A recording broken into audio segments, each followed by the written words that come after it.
Hey, I'm Joe Machicote. I'm the Senior Vice President of HR for Erickson Living. Nice to meet you guys. Well, I was kind of told that you guys were going to talk about change today, so I just wanted to add my 2 cents because you know what? Change, well, nobody likes it. Change is one of those things that, quite frankly, I don't know if you remember this, but you remember when you moved from one apartment to the other one? Remember what a great idea you thought it was when you were first doing it? Well, and then the moving day came and they moved all your boxes and you got into your new place and you said, what the heck have I done? So nobody likes change. Change is painful. Why? Because it's transformational. Nobody likes change. You're moving from one old way of doing things to a new way of doing things. This is why it's called transformational change. And sometimes change comes at us really, really fast, and quite frankly, we're just not ready for it. So I want you to think of change like this. It's like a journey to new land. And when I say new land, if you're going to new land, well, the place you're obviously coming from is, that's right, old land. So when you're on the journey from old land to new land, understand that it's never going to be a straight line. When we're talking about change, the journey from one place to another is never a straight line. You're going to go through some bumps, you're going to go through some peaks, you're going to go through some valleys, but either way, you're going to lose some motivation, you may lose some money, you may actually even lose some time. So change is hard, and that's why nobody likes it. It's frightening to be able to go through change. Well, we look at change 2 different ways. The first one is change management, so how do we actually do the change? And the second part is change readiness. How ready are you for the change? So here's an example of change management. So I'm sure you have all been in a situation where you've had to deliver some news to someone, and maybe you had to do it by memo. So here you go. You're typing your memo, and you're putting it together, and you're thinking to yourself, oh my gosh, people are going to hate this. This is going to be so bad. People are going to be lined up at my door while I'm making this change. This is going to be horrible. Send. And you wind up sending the message anyway.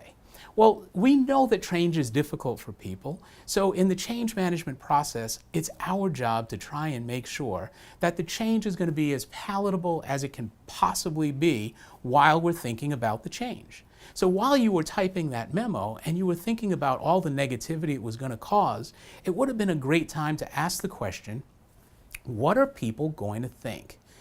So you think through the change. That's step 1. Think through the change. What are people going to say about the change? Is this going to be difficult for them? What kind of questions are they going to ask? What are the things that they may say? And what is some of the behavior that we may be putting forth unknowingly just by going through this change? Then after you've made that list, answer each one of the questions. Just answer them and create an FAQ. This way, when you're typing the memo, you can type the memo in such a way that you're answering some of these questions, and then if you want to, even attach the FAQ. This helps with the change management process because it lets people understand answers like, why is this change happening now? How is this going to affect me? Why are we going through this change? So answering those things up front while you're typing that memo is a key to good change management.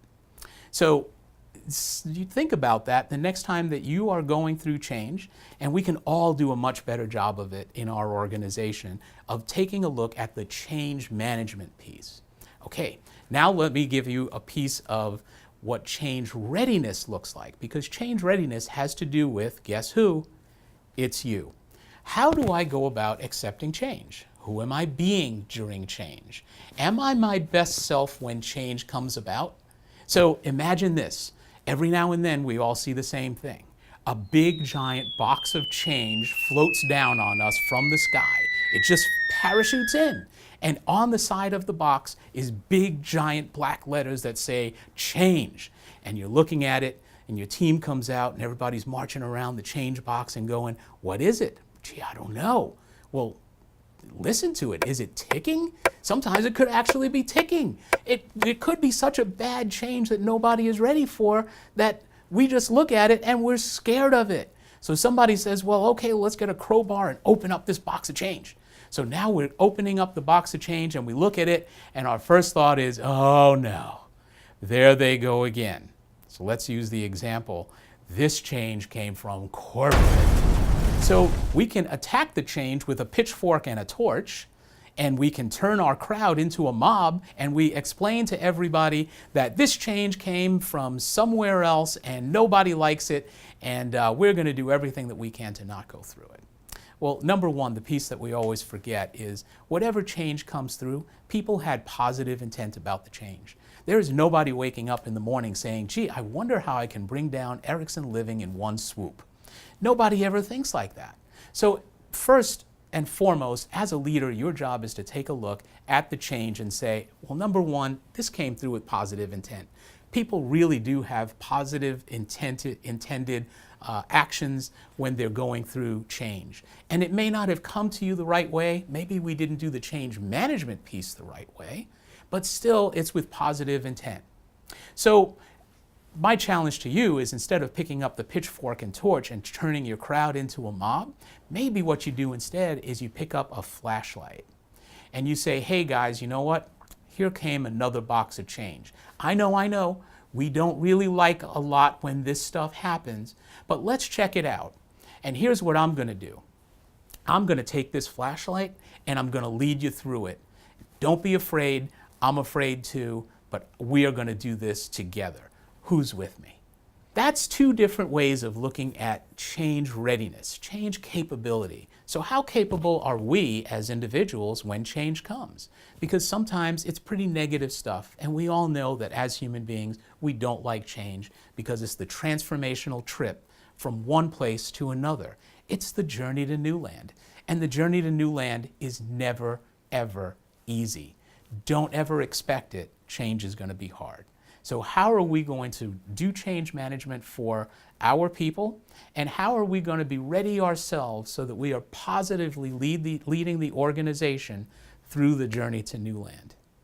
I'm Joe Machicote. I hope this helps. And I am always here for discussion, conversation, anything that you want to know about change. We are more than happy to go through. We hope to go through this journey on change management together in the coming months and years, and just become good at doing it, both change management and change readiness. So get ready, get set, ask yourself, who am I being during change? The journey always starts with you. Thanks, guys. Have a good meeting.